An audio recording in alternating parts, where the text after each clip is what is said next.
오늘 하나님 앞에 나오신 성도님들을 환영하고 축복합니다.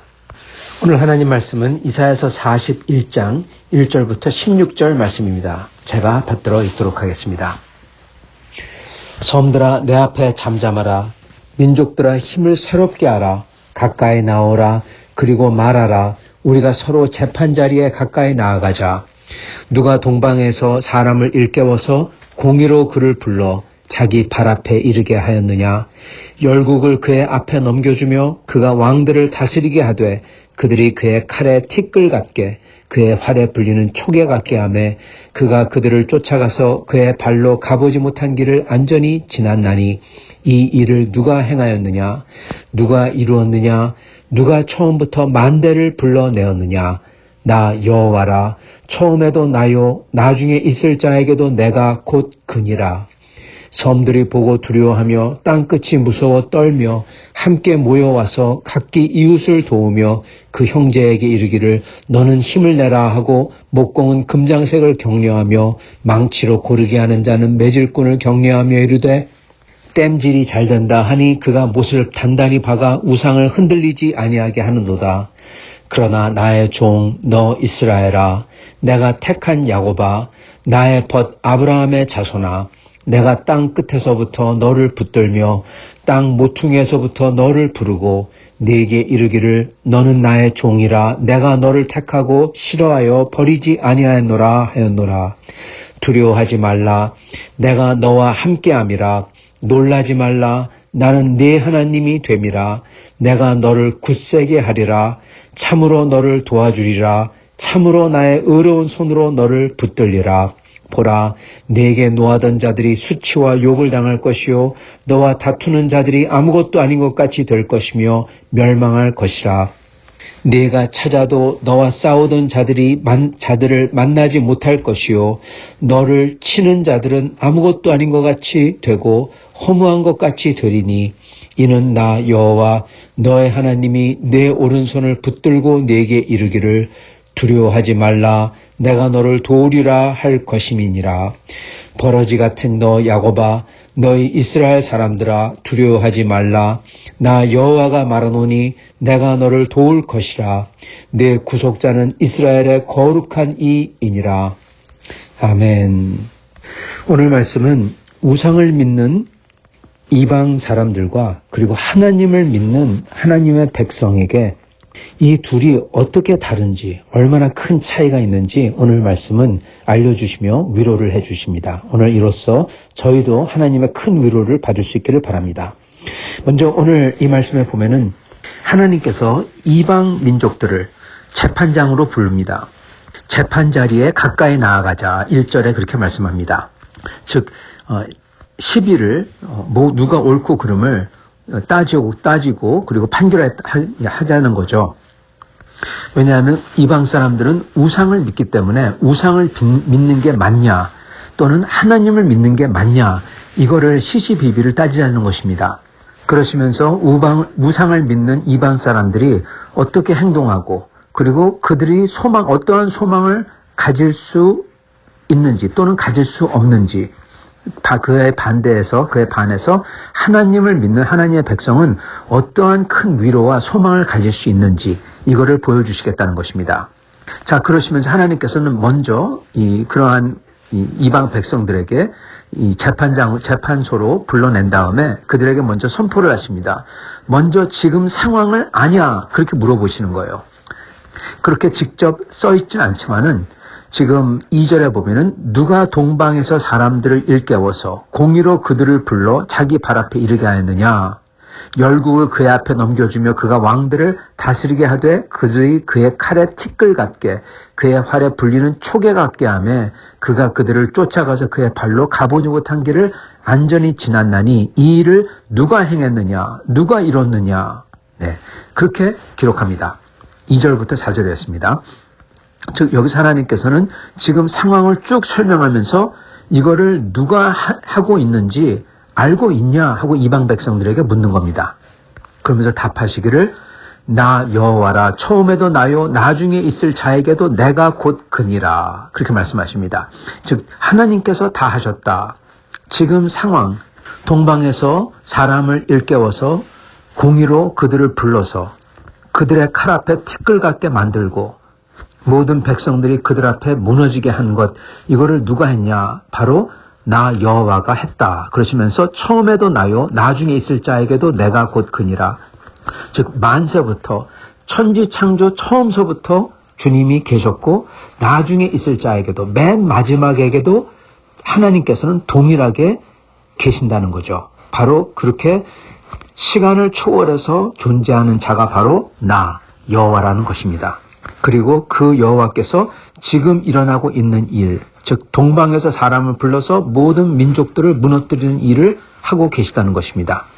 지금 재판 자리에 이방인 민족, 다른 나라 민족들을 불렀어요.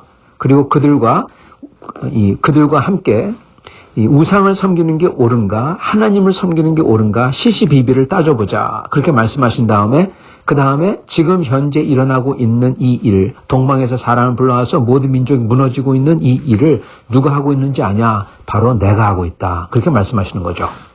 지금 동방에서 사람을 일깨우다, 이것은요, 이게 아수르가 될 수도 있겠고 바벨론이 될 수도 있겠고, 그렇지만 이거는 그게 아니라 페르시아 제국 바사라고 하죠. 바사를 뜻하고 있습니다. 왜냐하면 여기에 보면은 섬들아 잠잠하라, 민족들아 힘을 새롭게 하라, 가까이 나오라, 그리고 말하라, 우리가 서로 재판 자리에 가까이 나아가자. 누가 동방에서 사람을 일깨워서, 그렇게 말씀합니다.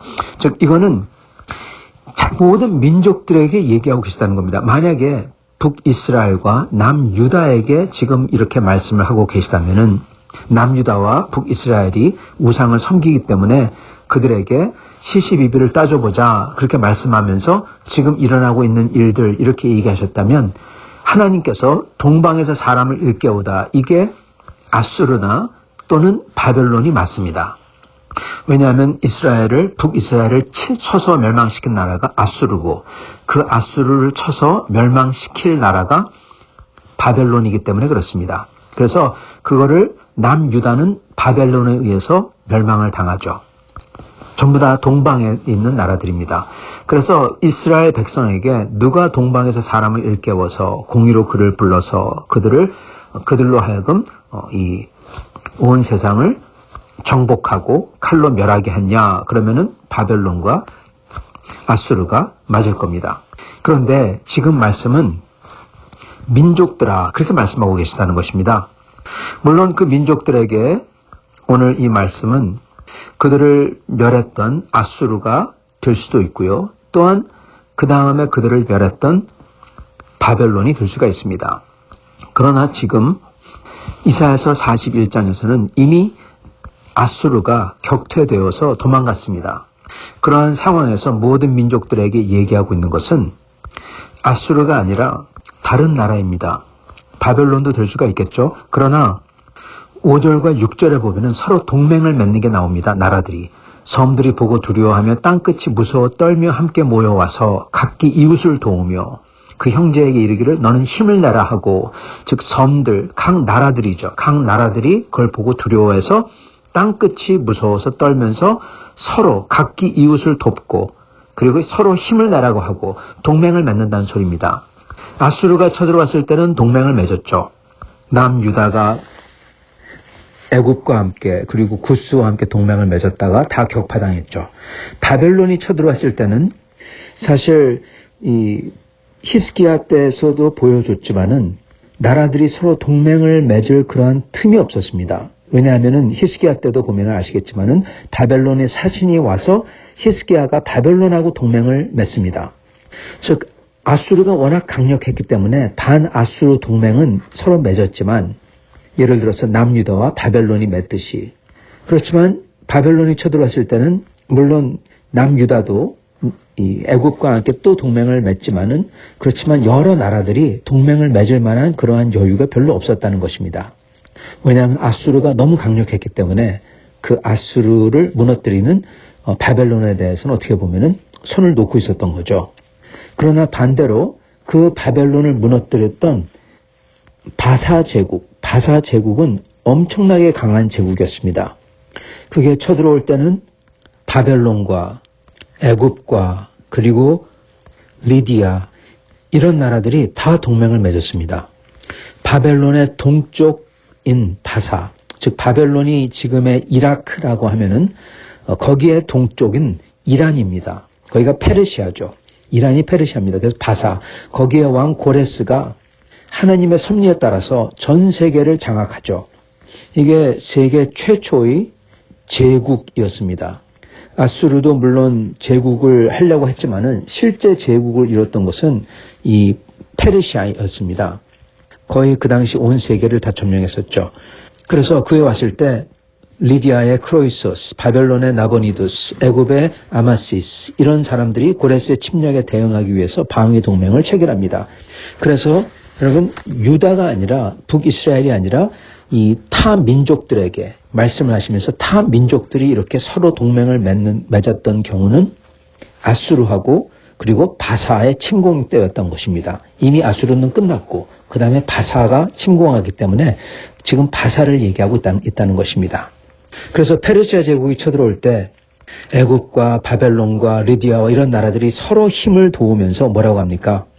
6절과 7절입니다. 각기 이웃을 도우며 그 형제에게 이르기를 너는 힘을 내라 하고 목공은 금장색을 격려하여 망치로 고르게 하는 자는 매질꾼을 격려하며 이르되 땜질이 잘 된다 하니 그가 못을 단단히 박아 우상을 흔들리지 아니하게 하는도다.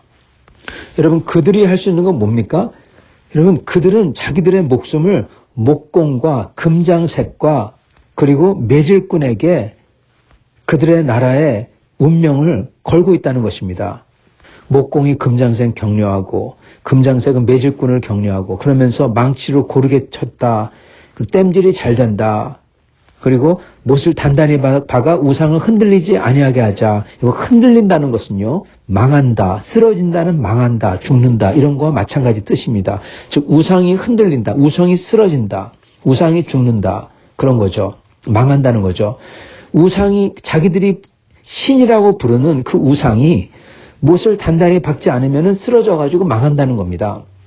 땜질이 잘 되지 않으면 흔들려가지고 부러진다는 거고 이렇게 허접한 신인데 신이라고 부를 수 있다는 말입니다. 이러한 존재들인데 못을 단단히 박지 않으면 쓰러져가지고 다 깨지고 망가지고 그러한 존재들인데 이들에게서 무슨 위로와 무슨 힘을 받겠냐는 겁니다. 그거를 지금 말씀하고 계시는 거예요. 반대로 하나님은 누구십니까? 하나님이야말로 누가 동방에서 사람을 일깨워서 공의로 그를 불렀느냐. 예. 그 바사 제국을 불러서 고레스를 불러서 그를 일깨워서 그를 공의로 그를 부른 분이 바로 하나님이다. 4절 이 일을 누가 행했느냐? 누가 이뤘느냐? 누가 처음부터 만대를 불러내었느냐? 나 여호와라. 처음에도 나요, 나중에 쓸 자에게도 내가 곧 그니라. 그 바사를 불러낸 분이 바로 하나님이라는 겁니다. 그리고 그 하나님은 그를 믿는 자들에게, 하나님의 백성들에게 주시는 위로는 격이 다릅니다. 7절부터 보겠습니다. 목공은 금장색을, 매질꾼을, 땜질이 잘 된다 하니 그가 못을 박아 단단히 박아 우상을 흔들리지 아니하게 하는도다. 그러나 나의 종 너 이스라엘아 내가 택한 야곱아 나의 벗 아브라함의 자손아 내가 땅 끝에서부터 너를 붙들며 땅 모퉁이에서부터 너를 부르고 네게 이르기를 너는 나의 종이라 내가 너를 택했고 싫어하여 버리지 아니하였노라 하였노라. 네, 아멘. 여러분 지금 하나님께서는 그러나 딱 던지세요.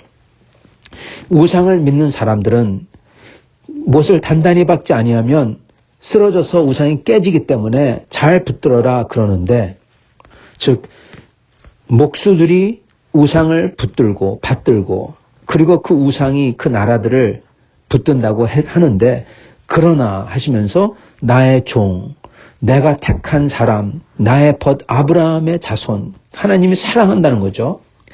그러한 사람들아 내가 땅 끝에서부터 너를 붙들며 반대인 것입니다. 아까 우상은 누가 붙든다고요? 못을 단단히 박아 못이 붙들고 있어요. 그래서 쓰러지지 않게 하는 겁니다. 근데 여기서는 누가 붙듭니까? 하나님께서 땅 끝에서부터 그리고 처음과 마지막인 신분이 하나님께서 땅 끝 너를 붙들며 하나님이 반대로 붙든다는 겁니다. 그러시면서 네게 이르기를 너는 나의 종이라 내가 너를 택했고 싫어하여 버리지 아니했노라. 즉 이스라엘 사람들은 지금 하나님이 자기들을 버렸다 생각하고 그렇게 말을 하는데, 왜냐하면 자기들은 어려움에 처했으니까요. 그러나 하나님께서는 오히려 아니라는 것입니다. 그 어려움을 통해서 하나님은 어제도 말씀을 드렸지만은 더 선한 것을, 하나님의 목적을 영생에 들어가게 하는, 하나님의 백성으로 하여금 영원한 천국에 들어가게 하는 그 목적을 이루시려고 이 모든 어려움을 허락을 하고 계시는 거죠. 그렇기 때문에 하나님은 결코 그들을 버린 게 아니라는 겁니다.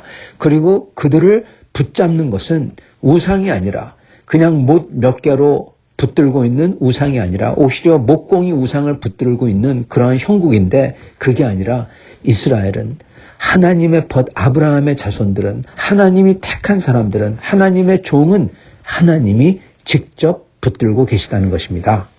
그래서 이게 위로가 되는 것입니다.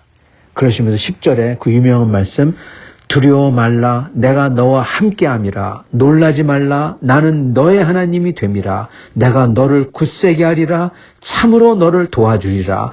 참으로 나의 의로운 손으로 너를 붙들리라. 아멘. 성도 여러분, 이게 이스라엘의 위로고 또한 저희의 위로인 것입니다. 하나님께서, 처음과 끝이 되신 분께서 태초부터 계셨고 지금도 계시고 앞으로도 계실 모든 인간이 돼야 되는 그분께서 우리를 기억하시며 내가 너를 버리지 않았다라고 말씀하시면서, 나의 아브라함의 자손아, 나의 택한 사람아, 나의 종아, 그러시면서 하나님께서 내가 너와 함께 한다고, 놀라지 말라고, 나는 너의 하나님이라고, 내가 너를 굳세게 하리라고. 여러분, 그게 저희에게 위로와 힘이 되는 것입니다. 성도 여러분, 여기서 저희가 봐야 되는 것은 하나님께서 두려워하지 말라고 하시고 놀라지 말라고 하십니다. 여러분, 왜 그럴까요? 왜냐하면은 두려워할 만하기 때문에 그런 것입니다. 놀랄 만하기 때문에 그런 것입니다. 왜 두려워할 만할까요? 하나님께서 내가 너를 굳세게 하리라, 참으로 너를 도와주리라, 나의 의로운 손으로 너를 붙들리라, 그렇게 말씀하십니다. 여러분, 이게 무슨 얘기입니까? 굳세야 되는, 그래야지 헤쳐나갈 수 있는 상황, 그죠? 하나님이 도와줘야 헤쳐나갈 수 있는 상황, 하나님의 의로운 오는 손으로 너를 붙들리라, 그렇게 붙들어줘야지 헤쳐나갈 수 있는 상황, 그 상황이 전제되고 있다는 것입니다. 즉, 그 하나님을 믿는다고 우리의 상황이 그냥 다 바뀌어서 괴로움도 없고 슬픔도 없고 고통도 없고 모든 게 다 편하고 모든 게 다 잘 되고 건강하고 행복하고 맨날 웃고 걱정 하나도 없고 모든 게 형통하고 부유해지고 건강하고 소위 이런 사박자 복음 이런 게 아니라는 것입니다. 하나님은 하나님을 믿는 사람들을 어디 속에 지금 놔두고 계십니까? 아수르의 침공 속에 놔두고 계시잖아요. 그 다음에는 바벨론의 침공 속에, 그 다음에는 바사의 고레스. 물론 그가 바벨론을 멸함으로써 이스라엘을 다시 바벨론 유수에서 돌아오게 하지만은, 그렇지만 그 모든 격동의 시기를 다 겪게 하신다는 겁니다. 그렇기 때문에 그 격동의 시기 속에서 뭐가 필요하냐? 하나님께서 우리와 함께하는 게 필요하고, 하나님이 굳세게 해주는 게 필요하고, 하나님이 돕는 게 필요하고, 하나님의 오른손으로 우리를 붙드는 게 그게 필요한 것입니다. 그렇기 때문에 하나님께서 두려워하지 말라, 놀라지 말라는 이유는 여러분 두려운 상황이기 때문에 그런 것입니다. 그럴 만한 상황이기 때문에 굳세게 하리라, 도와주리라, 너를 붙들리라, 그래야지 우리가 이길 수 있는 상황이기 때문에 그렇다는 것입니다. 즉 상황은 어렵지만 그 격변과 격동을 지나지만은 그 속에서 하나님이 도우신다는 것입니다. 그럼으로써 우리가 그 하나님께서 나의 하나님 되심을 깨달아 알게 하신다는 것입니다. 사랑하는 성도 여러분, 이게 하나님이 역사하시는 방법입니다. 그때도 그렇고 오늘날 우리도 그렇습니다. 오늘날 우리는 하나님께서 이 땅에 살면서 땅에서 놔두시지 이 땅을 천국으로 바꿔주지 않습니다. 천국은 천국이에요. 우리가 죽고 천국 가야지 비로소 갈 수가 있는데요. 거기 가면은 모든 게 다 없겠죠. 모든 고난이나 고통이나 어려움이나 이런 게 다 없겠죠. 그러나 이 땅은 이 땅입니다. 이 땅에 사는 동안에는 이 땅다움이 있어요. 죄와 불순종으로 깨어진 세상입니다. 이 속에 살면서 이 땅이 천국으로 변하게 해주세요. 그렇게 안 된다는 것입니다. 주님은 이 땅 속에 우리를 놔두시고 그 속에서 하나님 나라 천국에 갈 사람으로 만들어 가고 계신다는 것입니다. 그리고 그러한 상황은 어떤 때는 찬양하고 기쁜 상황도 되고 어떤 때는 어려운 상황도 되고 어떤 때는 슬픈 상황도 될 수 있다는 것입니다. 그리고 그 속에서 저희는 하나님의 도우심과 하나님의 오른손으로 우리를 붙들어 주심을 발견해야 되고 느껴야 된다는 사실입니다, 여러분. 그걸 느껴야 돼요. 그러기 위해서는 저희는 그 하나님을 믿고 그 하나님께 나아가 기도해야 되는 것입니다.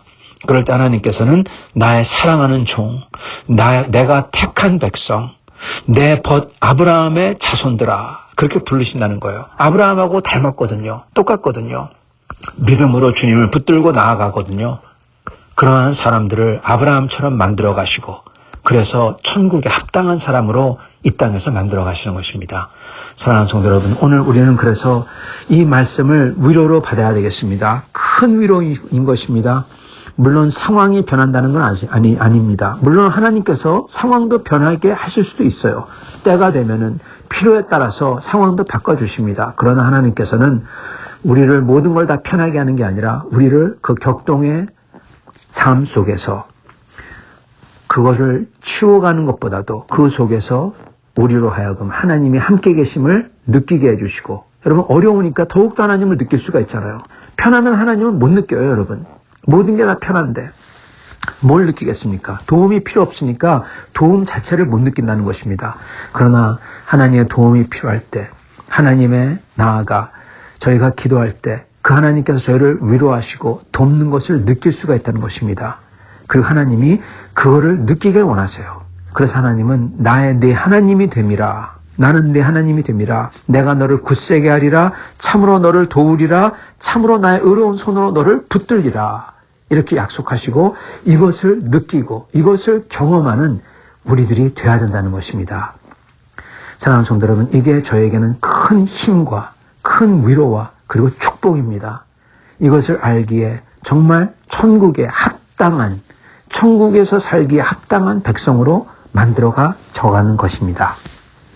이 세상 사람들은 인간이 만들고 인간이 붙들고 신들을 우상들을 인간이 붙들고 그러한 신을 의지합니다.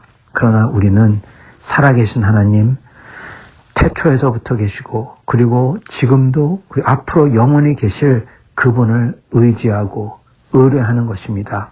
그럴 때 저희는 그 영원한 하나님과 같이 살 만한 사람들로 점점 만들어가 져갈 것입니다. 이렇게 되시는 여러분과 저가 될 수 있기를 그리고 그 하나님께 나아가 의뢰할 수 있기를 간절히 축원합니다. 같이 기도하시겠습니다.